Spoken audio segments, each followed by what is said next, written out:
I'm Andrew McCrae, host of Farming the Countryside. Conservation is important to us here on our multi-generational farm in Missouri, and we continue to be inspired to try new things based on the shared experiences of other producers. There's no better proving ground for climate-smart practices than working farms and ranches. We're visiting operations around the country to learn how conservation is driving agriculture into the future for healthier soils, improved yields, more resiliency to weather, and diverse habitats that benefit both farming and the ecosystem around us. Today we're in Indiana. We're standing in front of a grass waterway that was done through the EQIP program with NRCS. This is part of an 80-acre field that we're actually on treaty soil, which is some of our better soil here in Rush County. We're in Rushville, Indiana. The name of our company or business is J&S Orm Land and Livestock, and we're a diversified row crop, cow-calf, feedlot, and retail store farm. I farm 1,000 acres currently that I manage.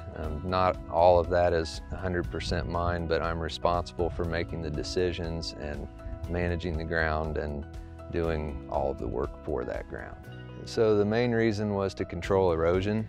We're already doing no-till and cover crops, and so it kind of sparked the realization of, once you start doing those things, how much erosion you have and where you have, because you're not annually fixing it with tillage to just fill those in.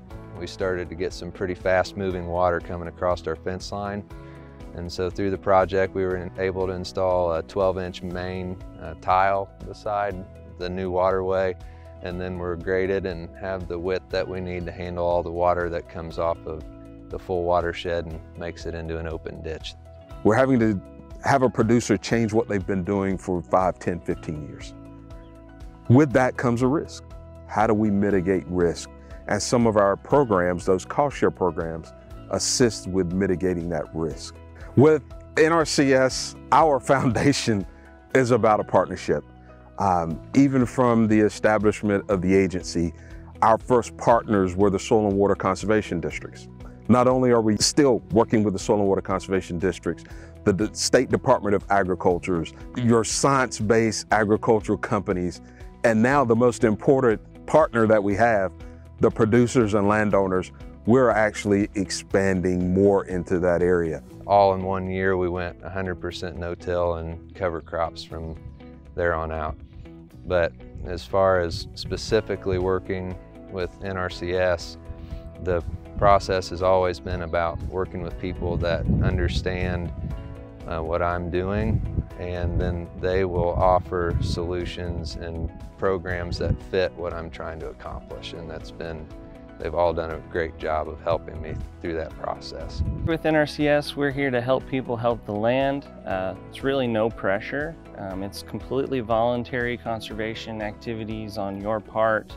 We're not regulatory in the sense that we're not going to force you to put any practices on the ground. Another one of the unique aspects of working with the Natural Resources Conservation Service is that we really value building that relationship with our client and having that ongoing process through conservation planning, whether that be you participating in a program and receiving some cost share to help offset the cost of those practices, or it just be the technical advice that we provide. When we start out with a healthier plant from the practices that we're implementing, it allows us to have a higher baseline to start with, so we have more yield potential. And I definitely believe in the conservation practices side of things. The first thing that I noticed was that we were having better results with drought stress. I attribute a lot of that to timing and then our soil's resilience. We're returning a lot more nutrients to the soil than what we were before with some of the lower yields. So you get the 1-2 punch of your row crops and the cover crops, and it makes for a good cycle. When we're implementing these programs, it just comes down to looking at how can this affect me, because I'm the one that has to do it. And so I've been looking for ways to squeeze more money out of the acres that we already farm, become more efficient, raise higher yields, all those things, and that is what doing the cover crops and no-till has allowed me to do, is be more productive with less labor.